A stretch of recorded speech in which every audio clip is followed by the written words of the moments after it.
और अगली खबर राजधानी रांची से जुड़ी है, जहां पर नेता प्रतिपक्ष बाबूलाल मरांडी ने राज्यपाल को पत्र लिखा है। रांची वन मंडल के तत्कालीन डीएफओ राजीव लोचन बख्शी के कार्यकाल की जांच की मांग की है। वित्तीय घोटाला, प्रशासनिक कदाचार और साथ ही राजकोष की सुनियोजित लूट का इस पर आरोप लगाया गया है। उच्च स्तरीय जांच और फॉरेंसिक ऑडिट की मांग की गई है। बताया आपको कि सरकारी संसाधनों के दुरुपयोग का भी आरोप लगाया गया है।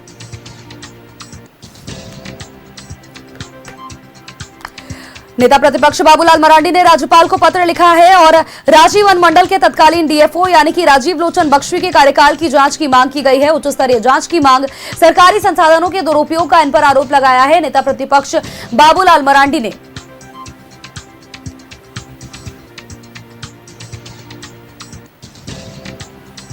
खबर पर अपडेट्स के साथ सहयोगी रुचि हमारे साथ जुड़ गई है। रुचि, नेता प्रतिपक्ष बाबूलाल मरांडी ने राज्यपाल को पत्र लिखा है और इस पत्र में रांची वन मंडल के तत्कालीन डीएफओ यानी कि राजीव लोचन बख्शी के कार्यकाल की जांच की मांग की गई है।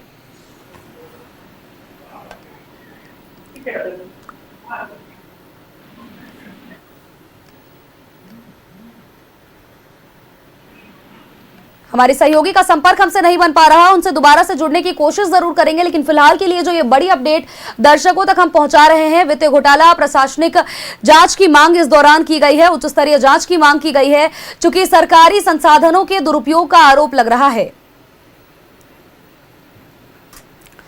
सहयोगी रुचि एक बार दोबारा से हमारे साथ जुड़ गई है, रुचि का रुख कर लेते हैं। रुचि, नेता प्रतिपक्ष बाबूलाल मरांडी ने राज्यपाल को पत्र लिखा है। रांची वन मंडल के तत्कालीन डीएफओ राजीव लोचन बख्शी के कार्यकाल को लेकर के जांच की मांग की गई है। बिल्कुल सोनल, देखिए बाबूलाल मरांडी जो नेता प्रतिपक्ष की भूमिका में है और लगातार भ्रष्टाचार के खिलाफ वो आवाज उठाते रहे, चाहे सदन की बात हो या सड़क की बात हो, या कई बार उन्होंने मुख्यमंत्री को भी पत्राचार किया है, पत्र के माध्यम से मांग भी रखी है। और अब एक बार फिर से उन्होंने राज्यपाल को पत्र लिखा है, पत्र के माध्यम से मुलाकात भी की है। और जो रांची के वन मंडल के तत्कालीन जो डीएफओ राजीव लोचन बख्शी के कार्यकाल में जो वित्तीय घोटाला हुआ था, उसमें जो प्रशासनिक कदाचार यानी कि जो अनियमितता हुई थी, उसकी फॉरेंसिक ऑडिट कैसे कराया जाए, इसकी उच्च स्तरीय जांच कराया जाए, जिसे लेकर के उन्होंने राज्यपाल से आग्रह भी किया है। और यह कहा है कि उनके जो कई काले कारनामे को दबाए रखने में सरकार सफल या राजनीतिक संरक्षण जो है उन्हें मिल रहा है। ऐसे में उन्होंने कहा है कि आज जेल के सलाखों के पीछे अगर जांच अच्छे से हो जाए, तो बाबूलाल मरांडी ने यह दावा किया है कि वो जेल के सलाखों के पीछे होते।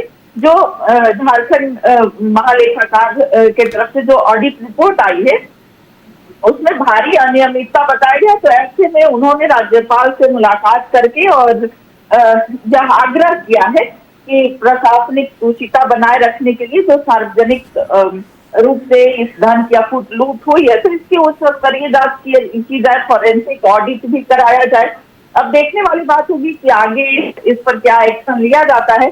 फिलहाल उन्होंने गवर्नर से आग्रह जरूर किया है, गवर्नर ने भी उन्हें आश्वस्त किया है। चलिए, बहुत बहुत शुक्रिया रुचि, तमाम जानकारियां दर्शकों तक साझा करने के लिए।